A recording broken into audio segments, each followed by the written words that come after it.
Now let's talk about cross-zone balancing. So let's take an example of a very imbalanced situation, but it will illustrate the point. So we have two availability zones, and the first one has a load balancer with two EC2 instances, and the second one also has a load balancer. So a load balancer instance, obviously, with 8 EC2 instances. The load balancer's instances are part of the same, more general load balancer.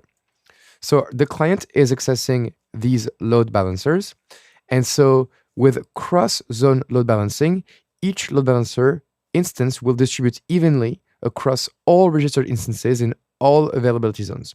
So the client itself is sending 50% of the traffic to the first ALB instance and 50% of traffic to the other ALB instance.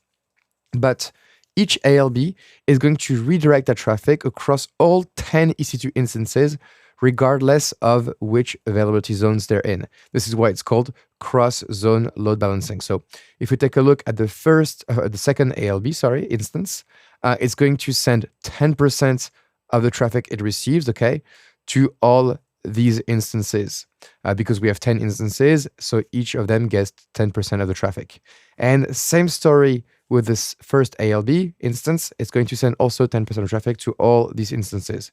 So in this example, with cross-zone balancing, we are distributing the traffic evenly across all EC2 instances. And that may be something you want to have or not, who knows. But at least this behavior is available to you. The second behavior that's available to you is to not have cross-zone balancing. So we take the same example, but without cross-zone balancing, the requests are distributed in the instances of the node of the elastic load balancer.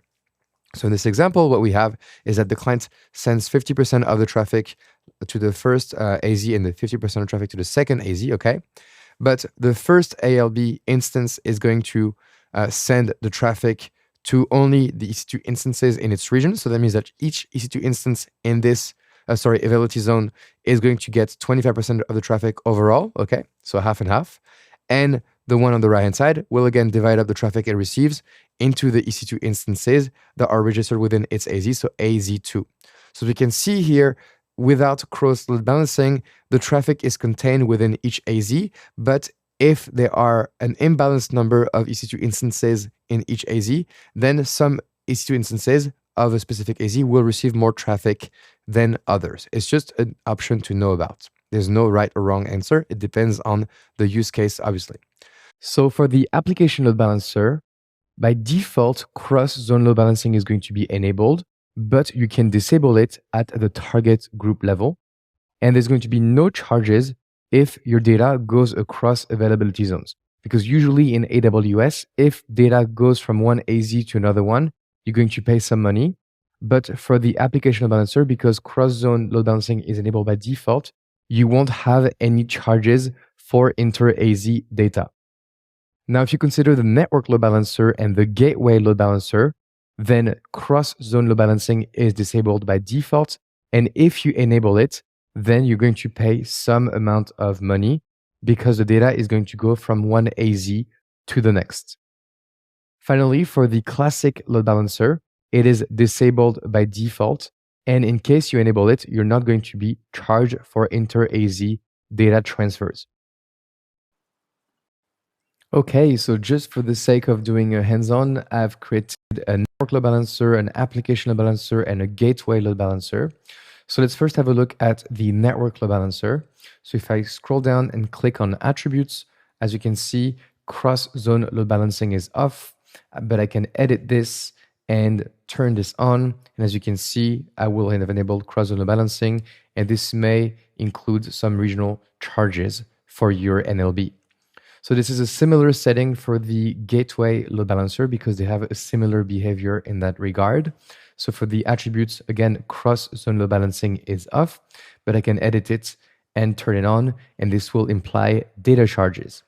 Now, if you have a look at the application load balancer, it is a little bit different. So if you go to attributes, you can see that cross-zone load balancing is on by default. And if I edit this and scroll down, as you can see, I will show you in a second. As you can see, the cross-zone balancing is always on, okay? And this message, you can discard it because I think it's wrong. But anyway, so cross zone load balancing is always on for your ALB. But if you go to your actual target group, so if I go to my target group that has been created for this, and I go to attributes of the target group, we can actually do edits. And for the cross zone load balancing here, we can either inherit settings from the load balancer attributes, which is on by default, or force on or off and turn it off for that one specific target group. And when it comes to doing the demo for the classic load balancer, I will not include it this time because the classic load balancer is going away. It is previous generation and is going to be retired very soon. So I don't think you will need to know about it for the exam. Okay, so that's it for this lecture. Just make sure if you wanted to follow along to delete the load balancers. I hope you liked it, and I will see you in the next lecture.